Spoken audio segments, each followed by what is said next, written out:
Thank you for listening to this Podcast One production. Now available on Apple Podcasts, Podcast One, Spotify, and anywhere else you get your podcasts. Dish Network knows the importance of having a reliable television provider. That's why Dish puts reliability first, with 99% signal reliability anywhere in the country, including rural America. So you can watch your teams, news, and favorite shows without being interrupted, no matter where you live. Get 99% signal reliability with Dish. Call 1-844-CALL-DISH. Visit dish.com or find a retailer near you to sign up today. 99% reliability based on data from set-top boxes.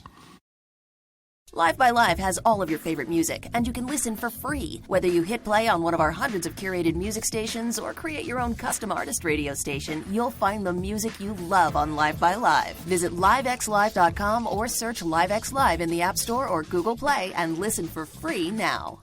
The following program is a PodcastOne.com production. From Hollywood, California, by way of the Broken Skull Ranch, this is the Steve Austin Show. Give me a hell yeah. Hell yeah. Now, here's Steve Austin. Hey, well, we're recording right now. I'm talking to Vince Russo. It's funny because we're sitting here looking at each other on the computer screen. Hell, Jesus, Vince, when's the last time I saw you? Because you said we crossed by somewhere, but when's the last time I saw you in WWE? Oh, gosh. Well, Steve, I left about 1999. So, 15 years. Man, I tell you what, it's been a long time. You look good. You moved over to Colorado. The gills, man. Look at that. Come on. Hey, well, you got a lot of gray hair. I got a couple of them myself, not as much as you. Hey, where were you living on your last I know you're from New York City. I don't want to get into that. But where were you living before you went to Colorado? Before I was living in Colorado, I was actually in Atlanta because I had moved there in '99 for WCW. Man, and I got to tell you, Steve, coming from the Northeast, I'm just not a South kind of guy. Right. And I never really embraced Atlanta. It just wasn't for me. It was tough living there for 7 years, man. Tell me something. When you say you're just not a South guy, define that. See, you're trying to get me in trouble already. No, because the South. No, because the South is a little more laid back. Yeah, that's exactly what it is. And Steve, unless like you were really raised in New York, the pace is so quick. And when people say dog eat dog, that's New York.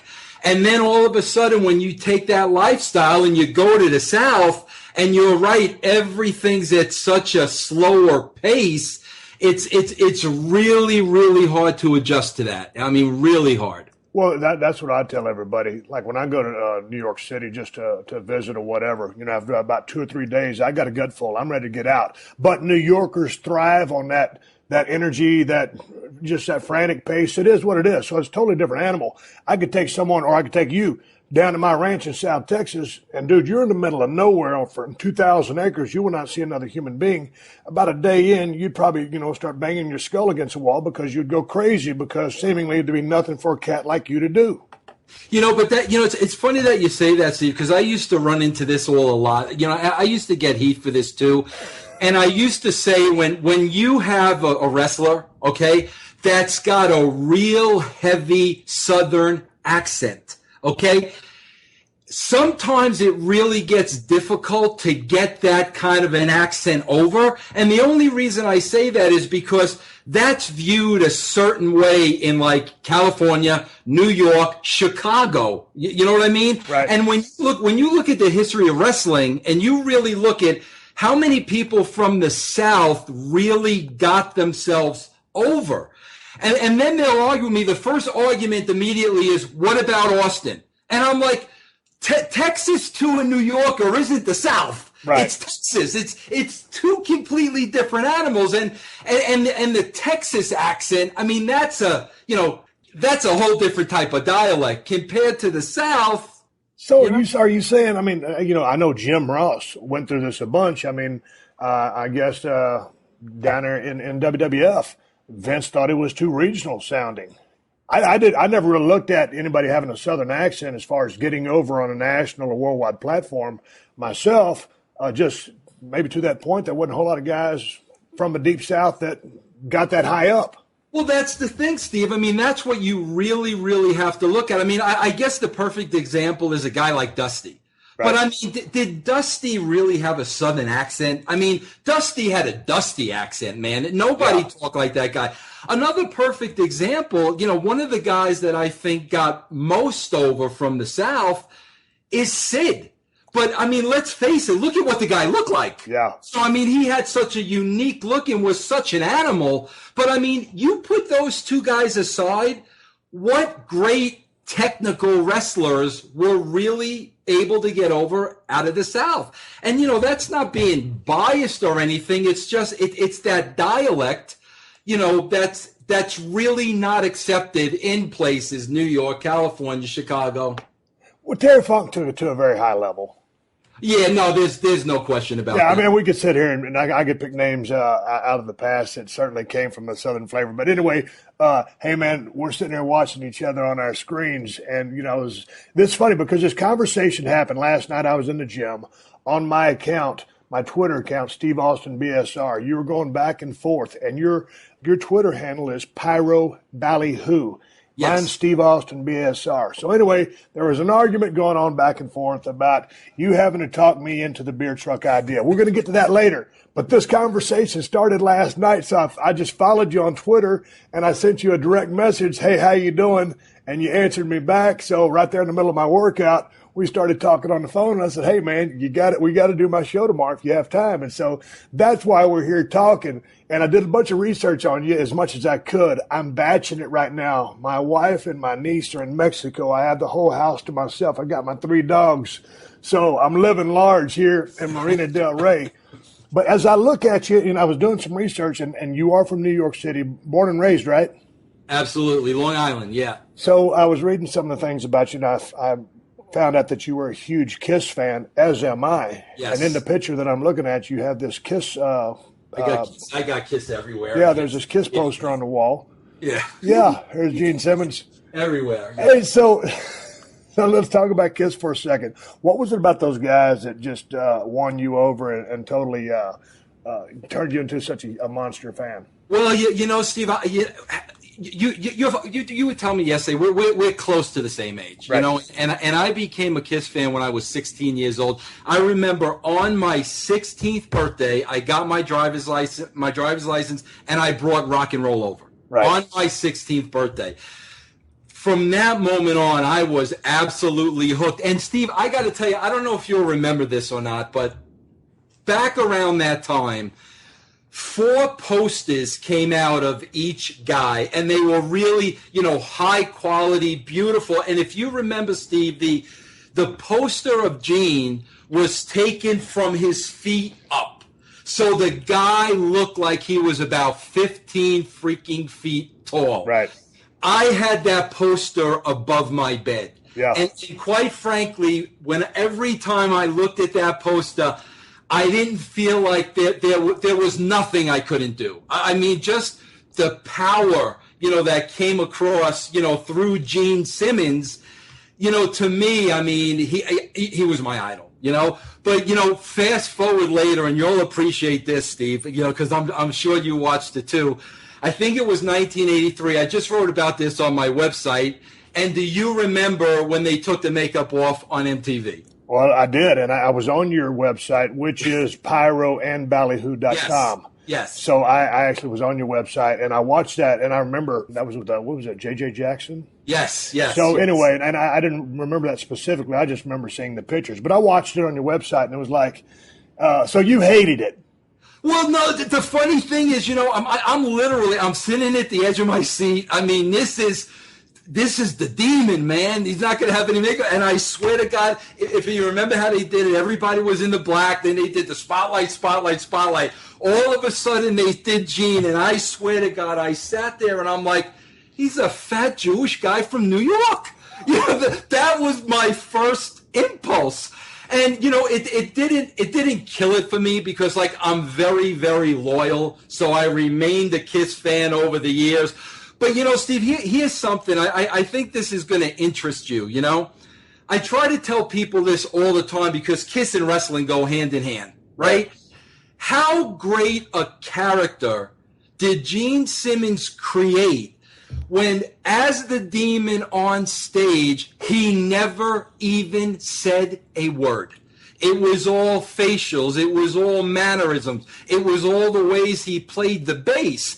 And then finally, after all these years, when he took off the makeup and he's the most greedy businessman in all the world, that guy, to this day, you still think they're two totally different people, right? Well, I mean, have you ever met Gene Simmons? Yes, yeah, I have. Yeah, I had the opportunity once. Yeah. Okay, I did too. I went over to his house here in Los Angeles a few years ago, man, it was in his office. Of course, Kiss was the marketing masterpiece of everything, and Gene was the guy who started it all. So he's a very, very smart, shrewd businessman.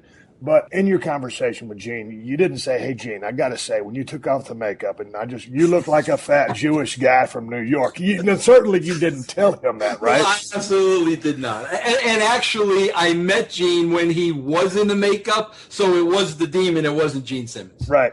Yeah. So what was your favorite Kiss album of all time, if you had to name one? God, I think I'm an odd bird when it comes to that. I mean, believe it or not, I loved Lick It Up. The first album when they took the makeup off, and Vinnie Vincent of all people was on that album. I loved it. As a Kiss fan, I really liked. Everybody, of course, Destroyer is the masterpiece, but right. Man, I always loved Hotter Than Hell and Dressed to Kill. Right. They were always my favorites. Yeah, those were good. Yeah. What about you? Man, it'd be tough to say. Destroyer, Alive, and Alive 2. Yeah. Might be up there. But I was a fan from start to finish, so I enjoyed all of them. What did you think about the 4 solo endeavors? I mean, they were okay. It's funny now, Steve, as we're having this conversation, I'm reading Peter Criss's autobiography. How is it? Oh, I've read Gene's, I've read Ace's. This is the third one I'm reading. Paul's just came out. But I got to tell you, man, I think I like Peter's the best because, like, the guy is so raw and honest in his book. And, I mean, put so much heat on himself for the way he acted and the decisions he made. And in reading the book, man, I really respect him a lot more than I did in the past. Well, when you look at the way that band was laid out, it was Gene and Paul as the co-founders, and both those guys were pretty much known teetotalers. I mean, no drugs, no alcohol. I don't know about the alcohol, Paul, but I mean, Gene was straight-laced and still is. And, it was sad because Ace Frehley, because, everybody who knows anything about guitar loves Ace Frehley. He's not the greatest, most technical player in the world, but he fit Kiss. Right. And, of course, the Spaceman was just a great gimmick. And there was Peter Criss back there doing his thing as the Cat. So how was the Ace Frehley biography? Because, I mean, and what were the drugs that they dabbled into that really took them so far astray? Was it straight up cocaine? Was it heroin? Was it everything? Well, with Peter, it was mostly cocaine. Right. With Ace, it was everything. And I got to tell you, man, that's why, like, first of all, Gene's still my favorite because I'm very loyal. But, with Family Jewels and all that, I mean, much different guy than I'd really hoped he'd be. But let's face it, his book was so self-serving. How great I am. I mean, you can read about 30 pages of that, and it's kind of like we get it. You know what I mean? Yeah, but what did you expect the Family Jewels to be about? I mean, now the guy's close to 60, whatever, and, he's a businessman, and he just kind of used that to maintain some television presence, and he's got to come across as the ultimate businessman, and he does. And also, he's very articulate, very intelligent. Yeah, but he's got to do something with that hair, man. I mean, But anyway, getting back to the Ace book, yeah, I'm glad you asked me that question. It's almost like a segue. But when you're reading Ace's book, the guy is so whacked out on every chemical known to man. You don't know how much to believe and not to believe. Yeah. Because, like, I'm reading this book and I'm like saying to myself, this guy was so whacked out of his mind. How can he remember that this happened this way? So, but with Peter, I think it was a little less. So I think the memory is solid. So I think with his book, you get a really, really good feel, How'd you wind up at Gene's house? I'm just curious. How did that meeting come about? Man, Diamond Dallas Page is a very good friend of mine, and a friend of his used to be a photographer who took pictures of some of the biggest bands in the world, and he was a friend of Gene's. And I was thinking about doing a reality television project back in the day. And so, Gene was going to, answer some questions, give me a little bit of advice. So we went over there and went to his office and just, shot the breeze for about 30 minutes and rode off into the sunset. And it's about a, 10, 15,000 square foot house on a couple acres in Beverly Hills. And obviously he went big and he did it right. It's just a totally badass place, but it was Gene's Gene. He's pretty much stuck on Gene, and I can appreciate that. But it was very cool. The family vibe there was very chill, and it wasn't pretentious at all. So I had a good time over there. Yeah, I got to say, Steve, man, in watching the show, man, when you watch his kids, he did something right. I mean, and for a guy that was on the road as much as he was, you know that. I don't need to tell you. But the way those kids are, I mean, he did something right. And I really respect him for that, So let's segue out of here. I didn't know he was going to be talking about Kiss right off the bat, but as soon as he popped up on the screen, I knew I had to go there because it's not every day you run into a cat that's about your age who's a huge Kiss fan right now. Hey, so you grew up in New York City or New York. So it's interesting in hearing some of your philosophies on the business. But when did you first fall in love with the business and start watching it? Well, Steve, that's a great question because the first time I saw the business, that's really what molded me for my 20 years in the business. Because Steve, I'll never forget it, man. I was sitting in the guest room in my house. I must have been about 12 years old. Back then, Steve, you'll know, we had the little 9-inch black and white TVs. You had to gimmick the antenna, hoping something that would come in. You didn't get anything on the TV. The only thing you get is UHF stations. So I'm flipping around on the UHF, and all of a sudden, man, I come across, didn't know who they were, the Valiant Brothers and Captain Lou Albano. That was the first thing I ever saw in professional wrestling. And when Jimmy Valiant cut that promo, and when Lou Albano went off, I mean, Steve, it was like from that moment on, it was the entertainment for me. I mean, that's what just grabbed me. These guys were larger than life, And then when I started following the product and, Chief Jay Strongbow, doing the war dance every time somebody pissed him off. Right. And, Bruno Sammartino, the rugged Italian. Waldo Von Erich used to scare the heck out of me when I was 12, 13 years old. So with me, it was always that entertainment aspect from the get-go. And that was just my philosophy once I got in the business. Now, I started watching pro wrestling, and I grew up watching Houston wrestling. Come out of Sam Houston Coliseum in Houston, Texas. I probably started watching when I was 7 or 8. So, I bought in. Man, Dusty Rhodes was in the middle of the arena. Somebody had the iron claw on him. The whole arena was dark. It was a smoke-filled arena way back in the day, right? There's one security guard slowly walking around the ring, make sure nobody does anything. And there's only a rope for the banister, That's the only thing that kept the people out. And it was just, you could only see a few rows. There was one light over the ring. And I was like, God dang, this is awesome. My mom was sitting in her chair reading a magazine. Dusty's bleeding like a stuck pig. And I'm going crazy in the living room. I tell my mom, Mom, why didn't the security guard, because he got the gun on his hip, why don't the security guard go over and help Dusty? Somebody got to do something. And she looked up from her Red Book magazine and kind of shook her head and went back down to it. So I bought in. I believed wrestling was real back in the day. But in listening to some of your interviews, at 12 or 13, you always knew it was on the take, and you figured it was fake from the not fake, but you knew it was a work from the get-go and never bought into the fact that it could be real.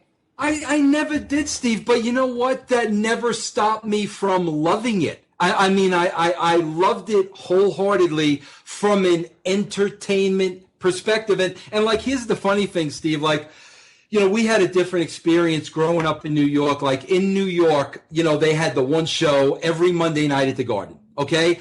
And the build up to that show was they had you believing this is the night Bruno loses the title. That's what they had you believing. So you had to watch the show. Right. So now, as much as I was in it for the entertainment aspect and knew what it was, I was still wrapped up in this is the night Bruno's going to lose the title, because back then, that's how convincing the characters were. I mean, Stan Hansen, Big Bob Duncombe. I mean, you believe these guys were, bad, even though I knew what the business really was. Right. So I bought into it. Okay, so you probably grew up, 100% on WWF action, or did you get any of the other territories to get some other flavor? I got to see Gordon Soley. I got to see what was happening in Georgia, so I was able to see both companies. Okay, now that's a very distinct difference in styles. So which did you prefer? I'm thinking WWF. WWF, but it had nothing to do with Georgia being more of a working wrestling type. Man, I'll tell you, it's kind of what you said, Steve. When I was very young, around that same age, I went to a live show in Florida, and it was Dusty against King Curtis. Yeah. And I got to tell you, Steve, these two guys bled so freaking much that kind of turned me off to it. I mean, at that young age, that was a little bit too much for me, because you didn't really get that in the WWE, right. And just on that violence alone, that kind of turned me off to that product just a little. That's interesting that you would say that, but yeah, sometimes, I mean, at an early age, that heavy-duty bloodshed can be a little bit much. Now, done in the right dose at the right time, it can exponentially advance an angle, but seemingly right there, a disconnect for you. I want to talk a little bit about your background, because what kind of student were you in school? Straight A student? Because you ended up going to college to major in journalism. Yeah, Steve, I graduated after my junior year because I couldn't wait to get out of high school. I mean, were you pedal to the metal, putting in the work so you could get all your credits in? Get my credits in, get the heck out of it. I just wasn't a high school guy, didn't go to the basketball games, didn't hang around with a lot of people. I mean, I was, I'm a loner, man. I really am, and I still am to this day, Explain that, because I'm a loner myself. So are you antisocial? You just like being by yourself? You don't need people around you? No, because I get this question all the time. My wife would like to say I'm antisocial, okay? Yeah. I'd like to say what it is, Steve, is, and maybe you can relate to this, okay? But, as I got older, and especially wrestling became my livelihood, when you go out with other people, like, what are you supposed to talk about? You know what I'm saying? And then they start asking you the wrestling questions. And I can't even imagine what you go through. Right. So it's the whole routine. So it just gets to a point like, you know what? Just give me my television, give me my room and my dog, leave me alone, and I'll live happily ever after. So you ended up at University of Southern Indiana. Now, if you're from New York, how in the hell did you end up down there?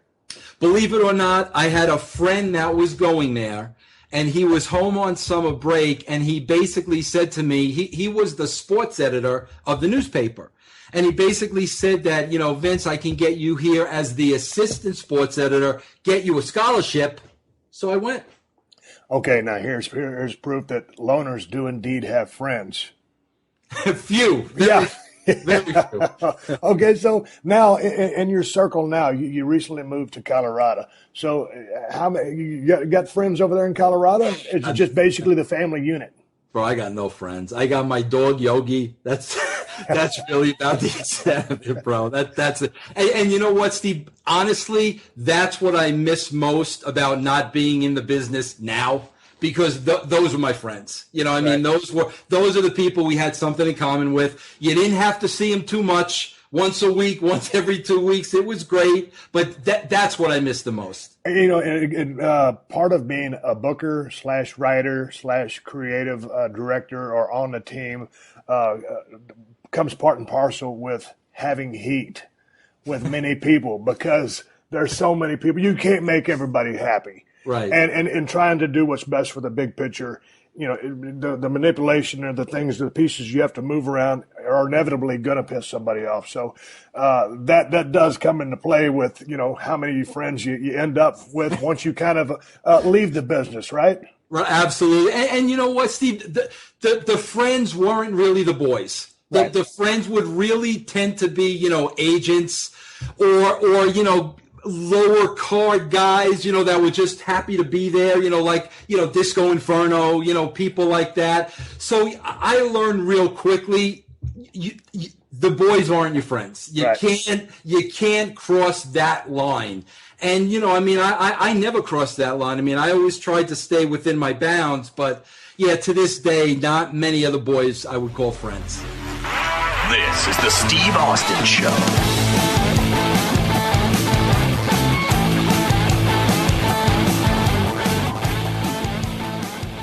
Geico asks, how would you love a chance to save some money on insurance? Of course you would. And when it comes to great rates on insurance, Geico can help. Like with insurance for your car, truck, motorcycle, boat, and RV. Even help with homeowners or renters coverage. Plus, add an easy-to-use mobile app, available 24-hour roadside assistance, and more. And Geico is an easy choice. Switch today and see all the ways you could save. It's simple. Go to geico.com or contact your local agent today. All right, here we are back with Vince Russo. All right, man, so you're going to be this journalism major. Okay, did you graduate at Southern Indiana, right? Yes, sir. Yep. Okay, so what was your plans? News reporter, on-air? My plans really changed, bro, because what happened was I met my wife at college. And where's she from? She's from Evansville, Indiana. Okay. So she was from that town. So I had a choice when I was graduating college. It was either, okay, you're going to marry this girl or you're going to end it. And I was in love with her, so I didn't want to end it. So I had to get married at a very early age. How old were you?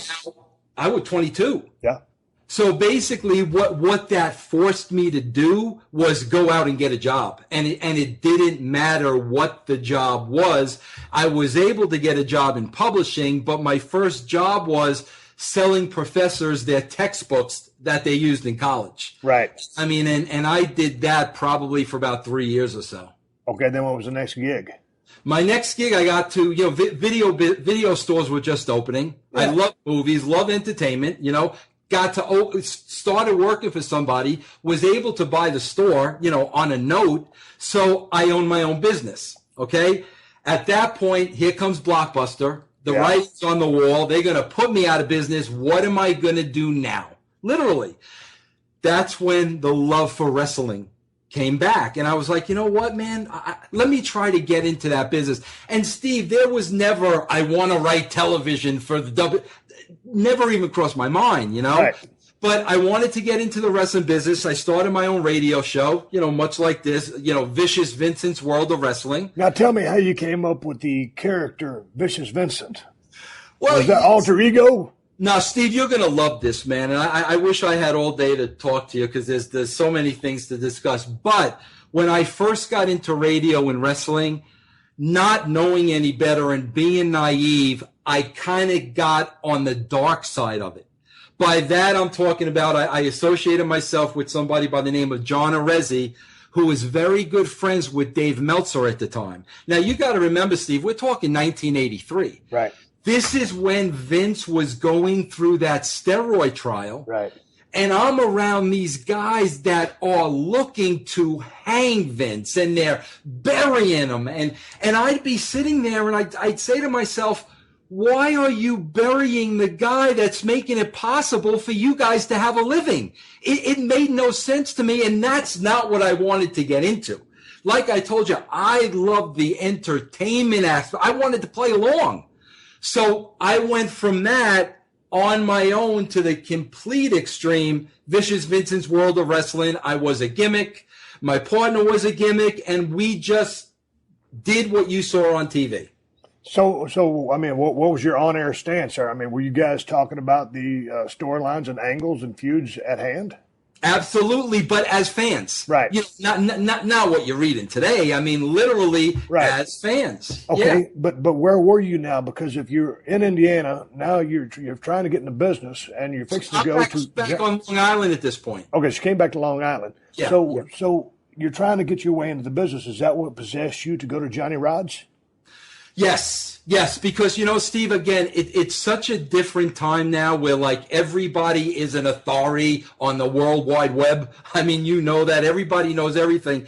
If I was going to get into the wrestling business, I really wanted to know everything about it. So I went to Johnny Rodz' school. I took the bumps. I did the independent show, not because I had any desire to be a wrestler or a manager. I wanted to know how this thing worked. Okay, now what year is this? This is about 83. Okay, 83. The business still very protected at that time. Johnny Rodz was going to be, future WWE Hall of Famer.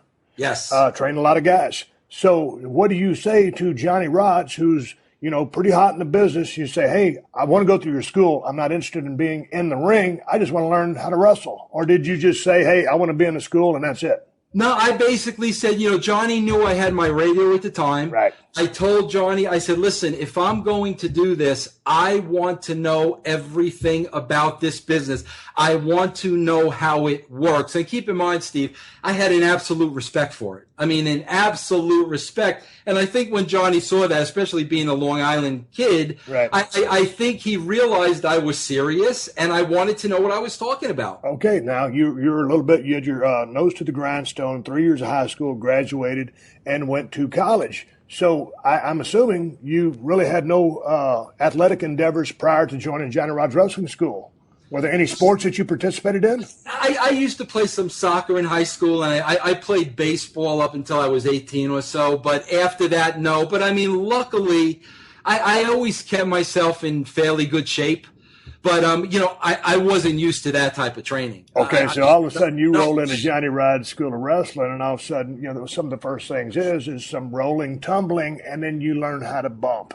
Many people are allergic to the mat. They do not like bumping because it can hurt. So what was your thought process as you were learning what goes on inside the squared circle? I got to tell you, man, and this is no joke, and this is like the Vince Russo nobody wants to talk about because I got to be the villain and, I got to be the guy that gave David Arquette the world title. I can remember, Steve, me and Johnny Rodz being in an empty wrestling ring. I can remember, Steve, Johnny Rodz making me take flat back after till I wanted to throw up, and the excruciating pain the next morning. But again, that was the respect I had for the business, and I wanted to know and be a part of it. So when Johnny kept pushing and pushing and pushing, and I kept taking and taking and taking, we just kept going forward. Okay, so you get into the school, you're going through the process. How long were you there? And is there a, quote unquote, for lack of a better word, graduation? Hey, you're now proficient enough to have a match? Or what was your out? Well, I never had a match, never wanted to have a match. Right. Best case scenario, I knew I'd manage somebody. But how does the school end for you?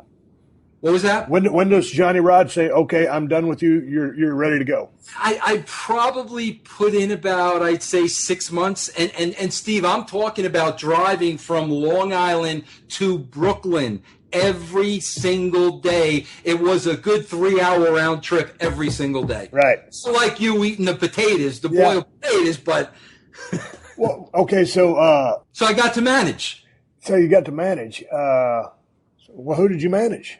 Well, a man by the name that you might know is Big Vito. Vito LaGrassa. Yeah, Vito LaGrassa. I got to manage him as Vicious Vincent.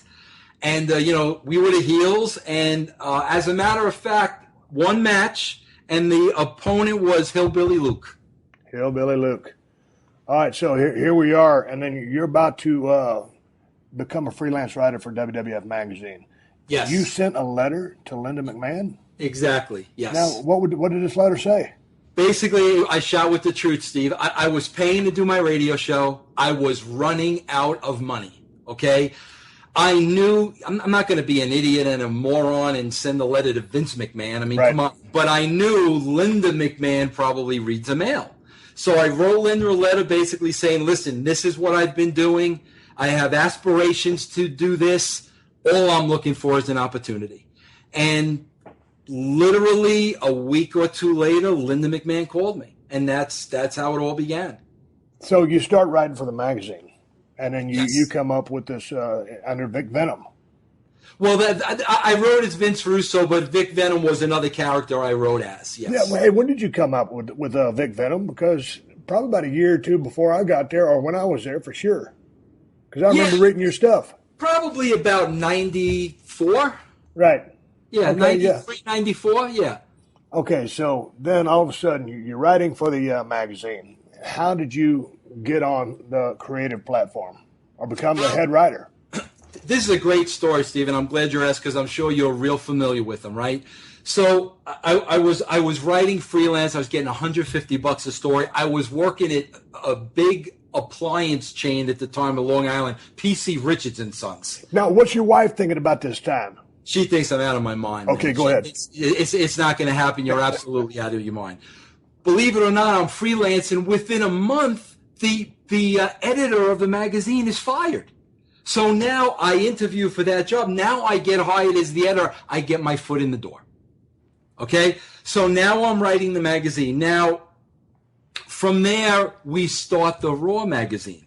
And Raw was really the first shoot magazine in its time, you know?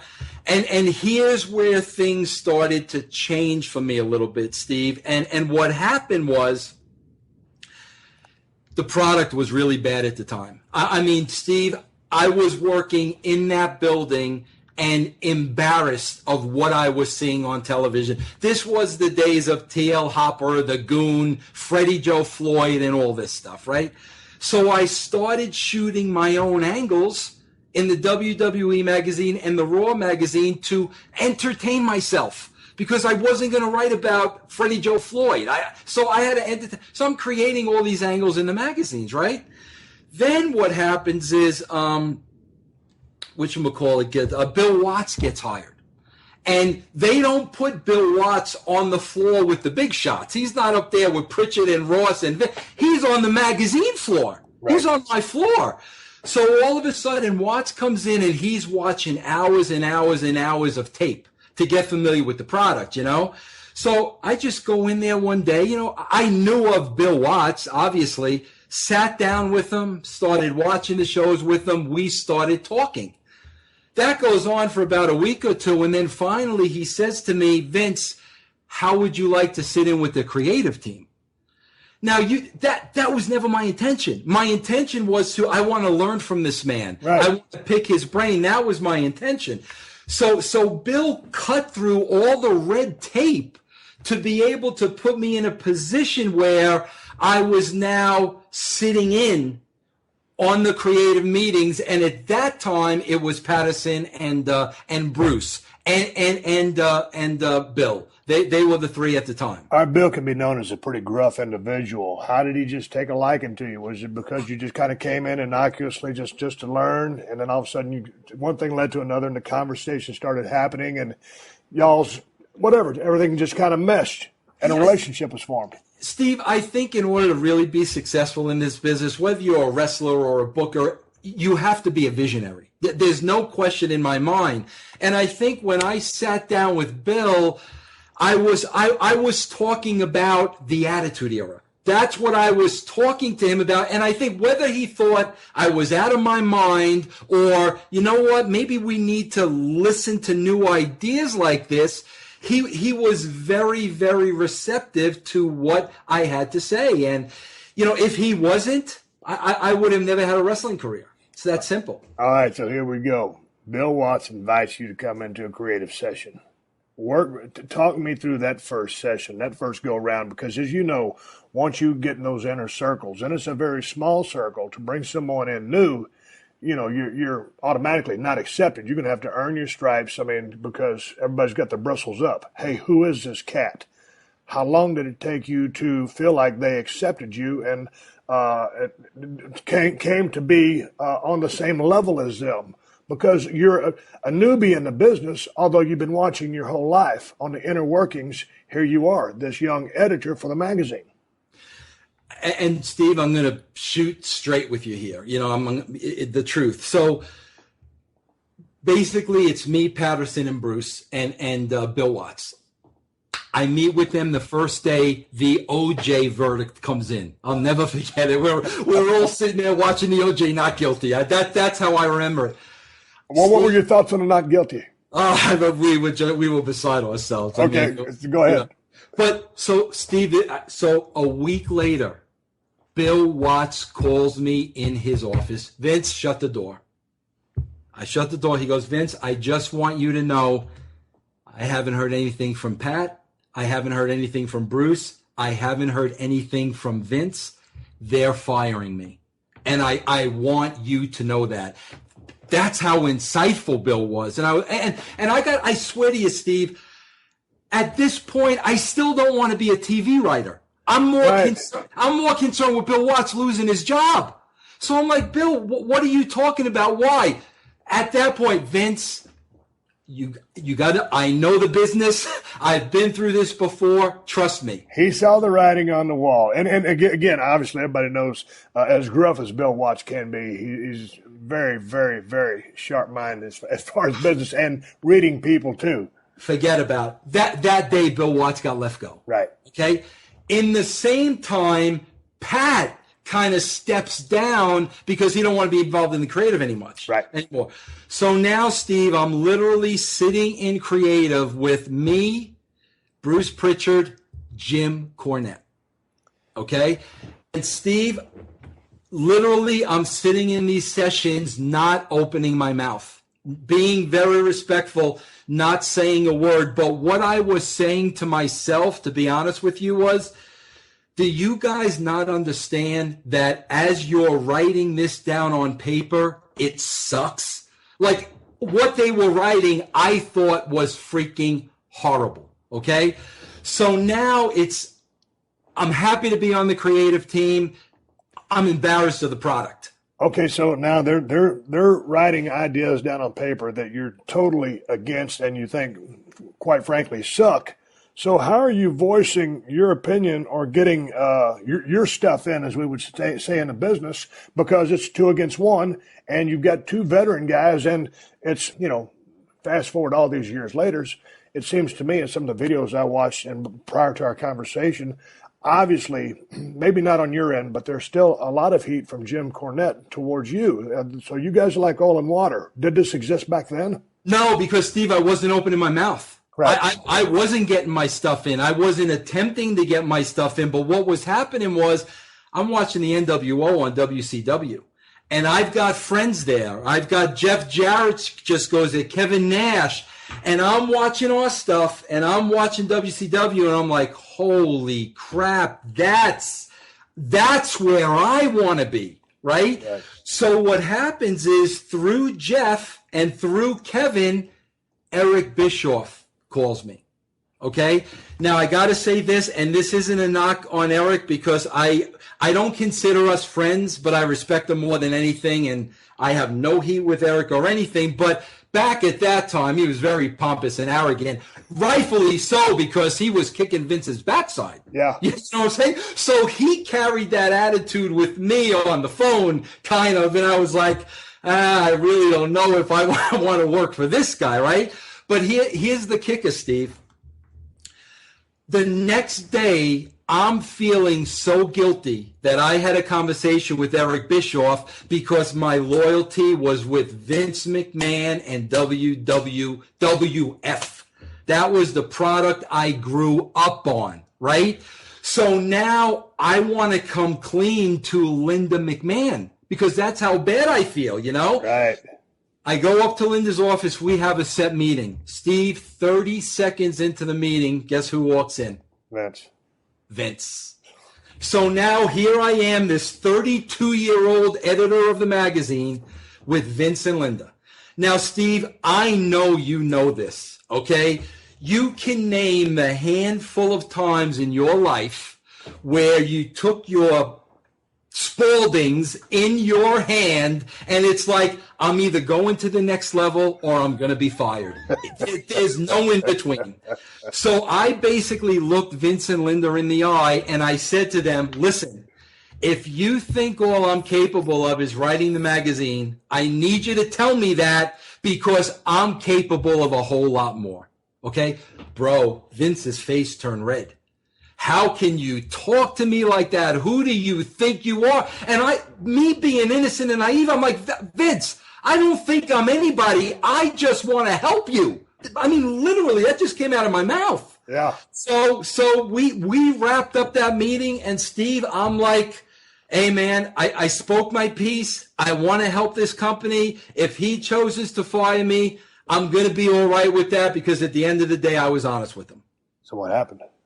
So what happened is, Steve, almost like the very next Monday, I want to see if you remember this, it was a show, Raw, where half of it was shot in the States, the other half was shot in England. Okay? The rating was like a 1.9. Tanked. The worst show they had ever done, right? I get into that office early. I get a call from Beth, Vince's secretary at the time. Vince wants to see you as soon as possible. So, Steve, I'm like, I'm done. I'm not worried. I'm not scared. I'm prepared. He's going to fire me. That he's got to make an example out of somebody, right? So now, Steve, I go up to his office and I walk in his office. Bro, all the minions are sitting around the table. How many minions are we talking about? We're talking Bruce. We're talking JR. We're talking Shane. We're talking Jim Cornette. So now, Steve, what's running through my mind is, and if you know Vince, you'll appreciate this. Okay, he's going to make an example out of me. Make an example out of the lowly magazine writer. You know, that's what I'm expecting. Right. No problem. And on top of that, he had the magazine in his hand. So at that point in my mind, I'm like, let's get this freaking over with so I can go home, right? He freaking takes that magazine in front of all those guys, throws it down on his desk and says, this is what our television show needs to be. And Steve, I swear to you, I just it's one of those moments that you don't, it's not real. This is so real and this really isn't happening. I didn't even know how to react because it was so far from where I thought it was going to go. And that was the beginning of the relationship between Vince and I. Okay, so there's a relationship with Vince and you. So at that moment, did he say, okay, Vince Russo is now the head writer? No, he didn't say that, but, you know, Shane kind of told me, like, okay, now you're going to start coming to every TV. Okay. Now you're going to start working with us. So Shane kind of laid the groundwork for what was going to be going forward. All right, I'm sitting here talking to Vince Russo. You can find him on Twitter at Pyro Ballyhoo. So anyway, we're going to take a break here. Word from my sponsors. Keep the show on the air for free. The Steve Austin Show. The Steve Austin Show.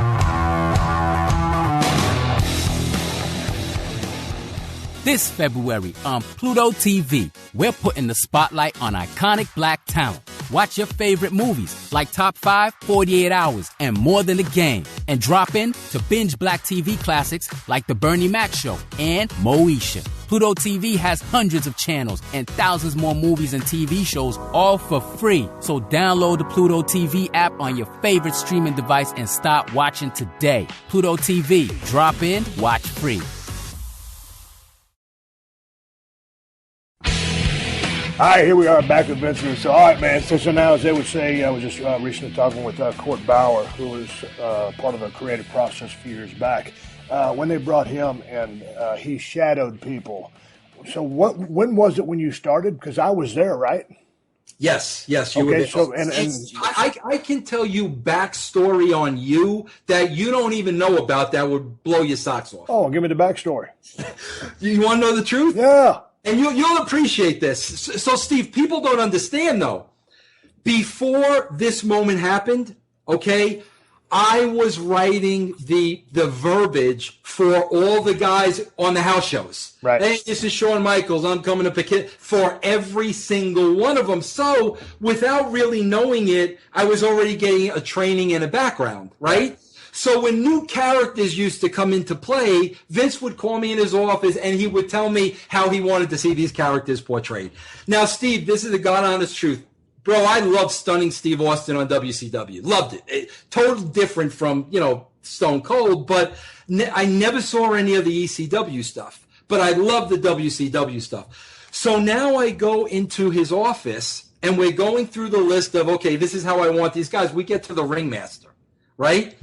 So Vince looks at me and basically says to me, okay, I don't want Steve Austin to ever say a word.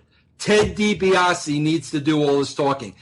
And I'm kind of looking at Vince knowing Stunning Steve Austin, and I'm like, Vince, are you sure yes, that's what I want. DiBiase does all his talking. So I'm, okay, you're the boss. That's what you want, right? In the meantime, Steve, I was on the same floor as Rich Baker. Remember Rich Baker? And you used to talk to him quite a bit. Yes, yeah. And Rich Baker kept telling me about this Stone Cold Steve Austin character that you had in your mind, that you wanted to do. And I would say, I said, Rich, Vince doesn't want this guy to talk. I know how good he is. What am I supposed to do? And I swear, Steve, I don't know if you remember this, but I'm not good at remembering towns and whatnot and stuff. But I'll never forget, bro, the Monday Night Raw, where there was an opportunity to put you on headsets for a segment. And I remember putting you on the headsets with no direction and just sitting back and saying, holy crap. I mean, I tell people this story all the time because they talk about their push. I tell them all the time, Steve Austin was given 2 freaking minutes on color. That's it. That's all he needed. So the minute I heard you and I knew Vince heard you, I'm like, this is going to open the door. And here's another great story you'll love, but you're going to love this one. So, Steve, I don't know if you saw on my website, I had your Austin 316 Pro. I got it on my website, right. The one with Jake. And I remember this like it was yesterday. I remember you coming up to me prior to doing that and bouncing it off me, And I'm like, yeah, Steve, that really sounds great, Then you delivered the promo. And again, I'm standing there and I'm like, holy crap, that is it. I mean, the minute it came out of your mouth, this is a God honest true story. I was still the magazine editor at the time. Okay. I get back to the office the next day, bro, and I can't wait. We're going to take a black and white photo of Austin. We're going to make it all grainy. We're going to put blood in there in red, and the headline's going to read Austin 316, right? So I get the mock cover made up. Back then, I had to get every cover approved by Vince. So Vince is at the TV studio where he always was. So I'm so excited about this cover and this Austin 316. So I show Vince the cover. And he looks at it, the glasses here. Let me do, bro, the glasses down the nose. The whole thing. And he goes, what's this Austin 316? And I said, Vince, he said this last night at King of the Ring. This is freaking gold. This is it. Bro, he looked me in the eye and said, I don't get it. Take it off. I swear to God. And I'm like, bro, at that point, I can't argue with the guy. You know what I'm saying? What ended up being on the cover? Because I remember the cover. I think that winded up being on the cover, but only because somebody else had to get in his ear. Whether it was a Pritchard or a JR, somebody had to get in his ear and say, Vince, this guy just said something that's going to make you $1 million. And the magazine did come out that way. And, going back to the 2 minutes of commentary, I think that was when Aldo Montoya was working in the match and just gave me a bunch of material. And I remember going out there and doing that and talking about all the stuff, the jockstrap on his face and just talking trash. And, that was back in, we were going live one week and going, post-production on, in the truck, try to save money. And so on those shows that they were editing, that's when they started chopping my language out. And I remember what I said when I watched the show back, half of what I said didn't make the show. And so I remember talking to Vince. It was walking across the parking lot in Lowell, Massachusetts, wherever it was. And I said, and of course, I barely knew Vince at this time. I'd been there for quite some time, but I didn't know him. And so anyway, I just said, hey, man, Vince, you got a second? He goes, yeah. And I told him, I noticed when I'm watching the show, you guys are editing my lines. I said, I just wondered why this is. And he said, and I'll make this the long story short version because I've told this story so many times, but just to reaffirm, he said, well, quite frankly, Steve, you're popping the guys in the truck. Hey, when you're popping the guys in the truck, you're doing something. And to my listeners out there, I get many emails still sent to questions@steveaustonshow.com, and they ask me about this story. What does popping the truck mean? Hey, all I'm saying is if I'm popping the truck, those guys are laughing or going, oh, he didn't just say that, or I'm entertaining them. I'm talking trash. So that's what you call popping a truck. And when you can pop a truck, these are guys that have been around and seen and heard everything for years and years and years. So if you can entertain the guys in the truck who are like a Madison Square Garden audience, they've been around, they've seen it all. Yeah. It takes something special to make them, elicit a response. So that's when I started kind of catching a little bit of fire there. But the Austin 316 thing, I remember, as soon as Michael P.S. Hayes came up to me, as soon as I was stepping out of the ambulance, because Mark Merrill had just kicked me in the lip, 14 stitches, come back in my trunks.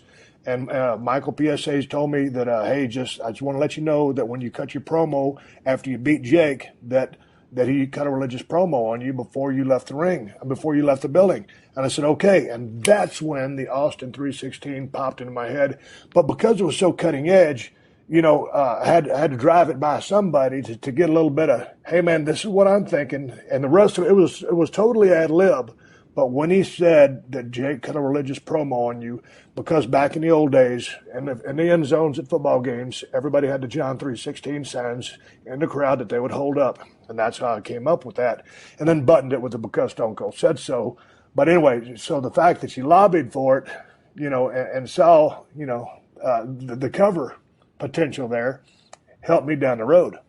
Well, yeah, Steve, there are just, there are very few moments like that happen in a lifetime. And that was just one of those moments where it was, Steve, I got to be honest with you. I was in such a bubble writing the show because, bro, every week you're writing a new show. I was really oblivious to the success we were having. During that time, early on, I was able to take a vacation. Right. And I took my kids and my wife to Universal Studios. Steve, it wasn't until that day when I saw every other person on a July day in Universal Studios with an Austin 316 T-shirt that I finally realize, holy crap. This thing is you. I literally had to see it with my own eyes. It was funny because at that time, they'd brought in Vader, Mick Foley, a couple of other guys, Mark Merrow. It was 3, 4, 5 guys, and they'd brought me in with that crew too. And everybody was getting pretty much a green light push and marketing strategies. Mark Henry, a lot of red, white, and blue stuff, just coming out of the Olympics. And, man, my good friend Jimmy Miranda was running, merchandise back in. And I'd always see him talking to all the guys about T-shirts, and I'd go up to him and say, hey, Jimmy, the office got any ideas for a T-shirt for me? He said, no, Stephen, they sure don't. And finally, after I cut that promo, here comes Jimmy Miranda. He goes, Steve, I got good news for you. The office wants to do a T-shirt. Do you have any ideas? And I said, you damn right I do. I said, put Austin 316 on the front, put a skull on the back, carve in Stone Cold on the forehead. There you go.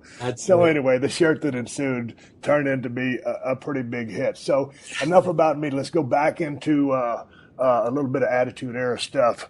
Here you are. You're on the writing staff. When are you really able to start kicking in some heavy-duty direction and ideas? Well, Steve, what's happening now, keep in mind, it's Vince, me, and Jim Cornette. Right. Okay? Now, where's Bruce Pritchard? He's out. Okay. Pritchard took J.J. Dillon's job. Okay. So he's out. So it's the three of us. Gotcha. Now, keep in mind, Steve, the WWE at the time was not healthy. Let me put it that way to be nice. It wasn't healthy financially. Right. So I really think in Vince's mind, he knew a change needed to be made. There was nothing to lose. So the three of us would get together And I would be on this new wave, this is where we need to go. And Jim Cornette was on his Memphis, and it was this. It was this. And, finally, Steve, there was so much arguing, and I was concerned because the arguing was taking time out of the television writing. Out of the creative process. That's it. So I went to Vince's office. Again, bro, like being total naive, and they hear the deer in the headlights. I'm like, Vince, listen, we're wasting too much time arguing at your house. I said, here's, pardon the phrase, the bottom line. I said, we either need to go in this attitude direction or you need to go in Jim Cornette's direction. You need to pick a road and go down one, because all we're doing is wasting a lot of time. And my exact words were, Vince, if you go with Cornette and do the Cornette thing, bro, I'll understand. I have no issue with it. I'll go back to my magazine and do my job. No problem, I said. But I don't think the company can afford to waste this kind of time. So, he heard what I said. Okay, Vince, thanks. I appreciate it. Next time I showed up at Vince's house, Jim Cornette was not there. It was myself and Vince. And, more or less, that's when the issues started with Jim Cornette and the hatred and the this and the that's kind of the root of it, when it wasn't a me versus Jim thing. It was like, bro, we're wasting way too much time here. But it was just two different mindsets coming from different, right. And Jim, and it was a very good friend of mine, is more traditional, wrestling. And you coming in with this attitude era and looking a little bit at what NWO is doing down there, raising hell and kicking our ass. Some things were, the business was not good. Mm-hmm. So you just go in there, and all of a sudden, it is you and Vince McMahon in a room. How long did it take you guys to kind of jibe or be able to come up with some type of chemistry and just to be able to spitball and bounce ideas off of each other? Because, to gain his trust, I mean, to me, you were always able to go out there and maybe he could reel you in a little bit with, okay, that's badass. I see part of it, but here's some maybe a little bit more ground element to it. How long did that process take? Steve, I don't think really it was the ground element to it. And this is where, I think a lot of misconceptions kind of come in, okay? First of all, you got to understand that I would go into one of those meetings fully loaded, both guns blazing. Now, Steve, I also knew Vince well enough to know what he was going to poke a hole in. So I had to have my storylines and backup for everything. So when we had those one-on-one sessions, Steve, I'm not lying to you, it was 90% pitching. Vince, how about this? How about that? He would listen to everything I said, right? And then, Steve, honestly, I can't remember things that Vince shot down. I mean, I really can't. It was almost like he made the decision, we're going to go down this road. And he used to tell me more than anybody, I'm sure he told you a million times, Vince, you can't be half pregnant. Right. So there were no chains. It was, again, Spalding's to the wall. Right. Now, Steve, here's where the Vince genius comes in that I try to explain to people, but for whatever reason, they want to spin it so, Vince Russo gets no control, and he had the filter and this and that. This is the Vince genius. Now, Steve, I'd meet with Vince. I'd go back and I'd write the show. Now, Steve, I have the mindset, I'm going to write this show. He ain't going to poke one freaking hole in this show. That's how much detail and, that's how much I put on the show. Then write the show, all proud of it, bring it up to his office. Now, Steve, again, the glass is at the end of the nose, looking at the show. Vince wouldn't change angles and storylines and direction. What he would do, Steve, is he looked at every single segment, and no matter how great I thought that segment was, bro, he would just make those little freaking tweaks that made it great. And I would just sit there absolutely mesmerized, like, how the freak does he do that? Because every segment, well, Vince, if we did this way, and if we changed this here, it was, Steve, he calls them the nuances. Yeah. And the way he worked within those freaking segments, that was freaking genius. And that's what took a 3.0 rating and made it a 6.0 rating, because he could see those things, bro, that nobody could see. And I loved learning from that. And I loved witnessing that, because it was unbelievable. Okay, but now talk to me about the process writing a 2-hour Raw show. Oh, how long did this take? Just on an average, how long did it take you to create, type up, come up with a 2-hour Raw? Well, Steve, here's the thing, and this is the difference between that product and what you'll see today, okay? And we'll get to that in a minute. We were lucky that the WCW was head-to-head with us. You know why? Because I used to sit there and I would write that show as if I was a viewer with the remote control in my hands. And I'm writing that show and I'm like, I am not going to give the viewer one opportunity to switch off this show and see what's going on Nitro. That's how closely I looked at and manipulated every single thing that we did. Okay, what about the pressure to turn in a good show? Because when you first started working with Vince, I mean, and you're driving by all these ideas from him, and 90% of your conversation is your pitch. Give me the reactions of Vince. Is he like scratching his head, rubbing his head, moving his feet around? I mean, what's his whole thought process? He just taking all this in and no selling? Steve, here's the greatest thing about Vince. Okay, since Vince, I've worked for WCW and TNA. Right. Okay. WCW and TNA, somehow, some way, they're under the impression that you change ratings in 3 months like this. You just change the ratings. I cannot tell you how long we went when Vince and I would be sitting at the kitchen table and the rating would come in. And Vince would look at the rating, look at me, and say, Vince, we worked damn hard for those 3s.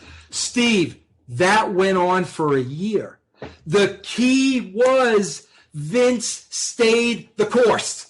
That was the key. If Vince didn't get the results he wanted in 3 months and would have went in another direction, we would have been floundering for years. The key was, if people want to say, forget the filter, forget this, Vince stayed the course. And that's why we reached the heights that we did. Because he realized we're putting out good programming. The talent is great. The stories are good. This is just going to take time to reach people.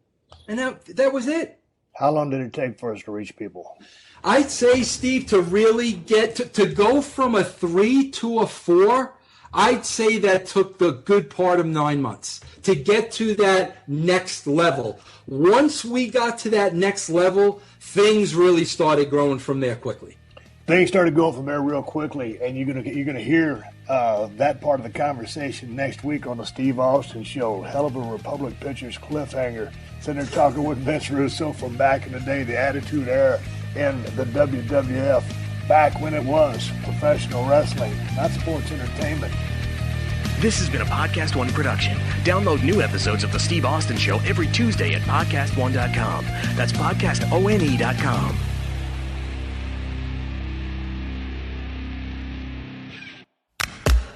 Look out!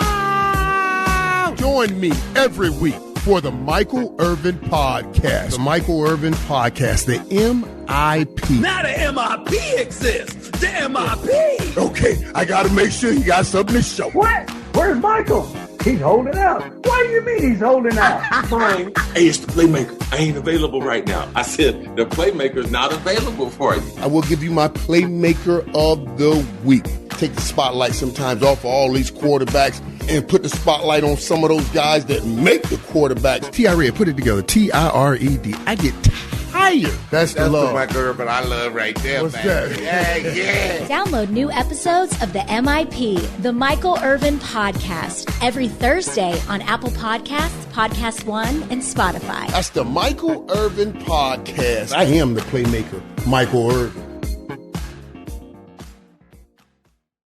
This message is brought to you by Regeneron. If you have diabetes, listen closely because your ears could help your eyes. Excess sugar from diabetes could lead to eye damage and vision loss, even blindness, and you might not even notice it at first.